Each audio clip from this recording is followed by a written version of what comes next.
గల్లీ నుండి ఢిల్లీ దాకా ఎక్కడైనా తన మాటల్లో బ్రాండ్‌ని, తన మాటల్లో తన సిగ్నేచర్ స్టైల్‌ని కాపాడుకోవడం పవన్ కళ్యాణ్ గారి స్పెషాలిటీ. నువ్వు గల్లీలో మాట్లాడినా, ఢిల్లీలో మాట్లాడినా. కావాలంటే తాజాగానే ఢిల్లీకెళ్ళిన తర్వాత ఏదో ఒక మీడియా సంస్థతో ముచ్చటించారు. ఆయన ఏం మాట్లాడారనేటివి మనం ఆ ఇంటర్వ్యూ చూసిన తర్వాత మనకు ఖచ్చితంగా ఈ అభిప్రాయం కలక్క మానదు. ఆయన చెప్పిన ఆణిముత్యాల్లో కొన్నేంటి, నేను తెలంగాణకెళ్ళి మీ అయ్యే జాగీరా అనొద్దా?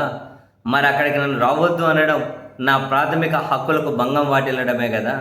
నా ప్రాథమిక హక్కులకు వాటిల్లింపజేస్తే భారతదేశంలో ఒక భాగమైనప్పుడు మరి మీ అయ్యే జాగీర్ అనకుండా ఎందుకుంటాను అని చెప్పి ఆయన మాటలు ప్రాంతీయ భేదాలను రెచ్చగొడుతున్నారు, ప్రాంతీయ విభేదాలను రెచ్చగొడుతున్నారు, నన్ను రావద్దు అనడం నా హక్కులకు భంగం వాటిల్లడం.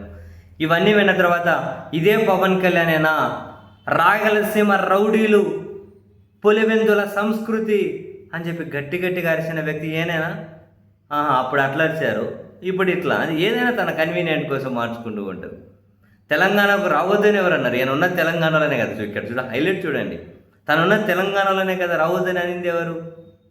అయ్యా మీరు తెలంగాణను అవమానించారు, తెలంగాణ వచ్చినందుకు 11 రోజులు అన్నం మానేసా అన్నారు, తెలంగాణ వాళ్ళ దిశ తగిలి కోనసీమ కొబ్బరి చెట్లు ఎండిపోయా అన్నారు.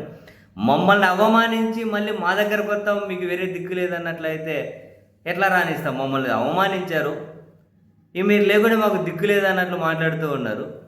అటువంటిప్పుడు మీరు మమ్మల్ని అవమానించినందుకు క్షమాపణలు చెప్పండి అని చెప్పి అన్నారు. ఒక వ్యక్తిగా ఆయన ఉన్నారు కదా, హైదరాబాద్లోనే కదా నివాసం, అక్కడి నుంచే కదా up and down schedule service ఆంధ్రప్రదేశ్కి. సంబంధం లేకుండా చూడండి ఎట్లా మాట్లాడతారు. ఈ మాటలకు తన మాటలకు ఎక్కడైనా పొంతన ఉంటుంది ఏదైనా? ఇంకా హైలైట్ ఇంకొకటి, 1987 నుంచి 89 వరకు కాశ్మీర్లోనే ఉన్నారట, అక్కడే పెరిగినారు. 87 నుంచి 89 వరకు కాశ్మీర్లోనే ఉన్నారట. అక్కడ అందరూ ఈయన అడిగారట, నువ్వు ఎందుకు వచ్చావు ఇక్కడికి అని చెప్పి. ఏంది ఇక్కడికి ఎందుకు వచ్చావు, నీకు పిచ్చా, ఎందుకు వచ్చావు అన్నారట. అప్పుడు కాశ్మీర్ పండిట్ల పడ్డ బాధలేనా ఫీల్ అయ్యారట. అసలు 1987, 89లో పవన్ కళ్యాణ్ అన్న వ్యక్తి ఎవరు అన్న అక్కడ వాళ్ళకి తెలిసింటుందా కనీసం?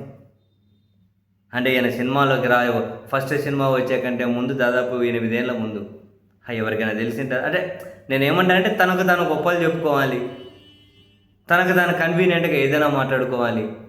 అసలు ప్రాంతీయ భేదాలు ఉండొద్దట, అది దేశ సమగ్రతకు ప్రమాదం అట, ప్రాంతీయ విద్వేషాలు ఉండొద్దట, నా దక్షిణ భారతదేశం ఉత్తర భారతదేశం అనొద్దట.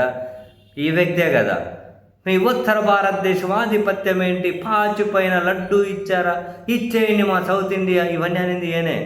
మళ్ళీ ఇప్పుడు ఆ భావన ఉండొద్దు అనింది ఏనే.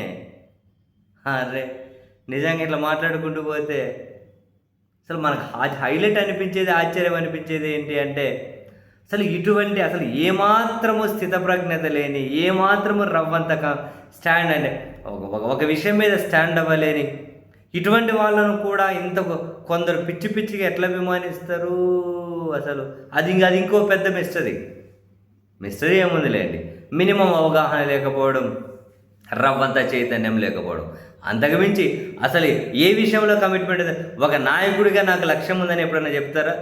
నా లక్ష్యం టీడీపీ 15 ఏళ్ళు అధికారంలో ఉండాలని ఓపెన్గానే చెబుతారు కదా. నా లక్ష్యం 15 ఏళ్ళు చంద్రబాబు గారు అధికారంలో ఉండాలని ఓపెన్గానే చెబుతారు.